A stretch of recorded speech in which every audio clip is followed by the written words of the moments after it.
Caríssimos alunos, aqui é o professor Engenheiro Pedro para a nossa primeira atividade aqui na matéria de Ciências dos Materiais. Vamos para a atividade 1, vamos para a leitura do enunciado, aqui a parte A. Para cada um dos seguintes itens ou dispositivos, determine qual material específico é usado, quais propriedades específicas esse material possui para o dispositivo funcionar corretamente. Faça um breve descritivo de como foi a evolução dos materiais para cada um dos itens e quais são os materiais do futuro, para que as características desejadas sejam melhoradas. Quais são os materiais aqui? Primeiro, baterias de telefone celular, smartphones e células solares fotovoltaicas. Então, por uma questão de conceito, vamos primeiro aqui entender um pouco o que são baterias. Então, as baterias são dispositivos que eles têm a capacidade de converter a energia química em energia elétrica. Mas de que forma, professor? Então, toda e qualquer bateria, e logicamente, as baterias vêm lá do princípio das pilhas, que foram as primeiras invenções, lá nos primórdios, foram inventadas as pilhas e depois as baterias são como que um upgrade aí das pilhas. Então, o principal, o fundamental de toda bateria é a célula dela. E essa célula possui dois terminais, sendo uma extremidade positiva e uma extremidade negativa, no caso o cátodo e o ânodo. E dentre essa reação química acontece a troca de elétrons. Como que se dá essa troca de elétrons? Pela reação de oxidação e redução. Só para não confundir, a gente sabe quando fala oxidação, perde elétrons, e quando se diz reduz, recebe elétrons. E sempre confundiu também na cabeça desde criança, porque, professor, porque se ela reduz, por que ela não perde elétrons, ela recebe? Eu não sei também, não fui eu que inventei. Mas, então é sempre o inverso. E exatamente, então assim, lá o princípio das pilhas, por exemplo, como que se deu lá nos primórdios? Existiam dois eletrodos, no caso, cada eletrodo será considerado ali um conjunto, do positivo e do negativo, do cátodo e do ânodo. Então, utilizando um metal, por exemplo, cobre ou magnésio.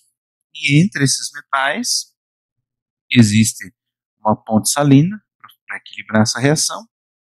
E também junto ali tem uma semicela, mas o professor não vai entrar no mérito porque não vem ao caso aqui para nós. Tá? Mas tem também uma semicela, que é uma reação que o mesmo metal que você utiliza como eletrodo, você tem que ter uma parte dele ali, um íon também que é salino, para acontecer essa reação. Mas de forma mais básica, como acontece a reação química de toda qualquer pilha, toda qualquer bateria?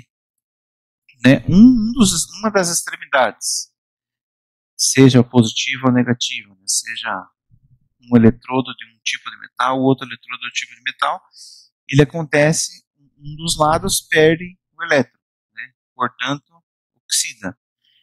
Essa oxidação gera uma transferência. Esses elétrons, como eles são elétrons livres, eles vão ficar buscando outro componente para que eles possam fazer a ligação química deles. Então, eles vão correndo para o outro lado. Resumindo, é isso. Então, imagine que os elétrons de um eletrodo e um metal estão saindo, e esse metal está reagindo, está oxidando, está perdendo elétrons, e esses elétrons vão correndo para o outro lado, para a outra extremidade, que é o outro eletrodo, que reduz e recebe esses elétrons. Essa, vamos dizer assim, vulgarmente falando, essa correria aí dos elétrons, essa movimentação dos elétrons, é o que gera a corrente elétrica. Portanto, a pilha, o modelinho mais antigo, ela gerava essa reação constantemente, um ciclo. Quando chegava no final, vamos dizer assim, quando todos os elétrons oxidavam por completo, a pilha não funcionava mais. A bateria tem uma particularidade que ela consegue recarregar. Ela é mais moderna, tem todo um trick-track em cima da bateria. Agora vamos falar sobre as células solares fotovoltaicas. As características delas, as células solares são capazes de converter a energia solar em energia elétrica ou energia térmica. Então são as principais utilizações das células, aqueles painéis solares, seja para aquecimento de água, ou seja para geração de energia elétrica. Né? Como que funciona essa célula?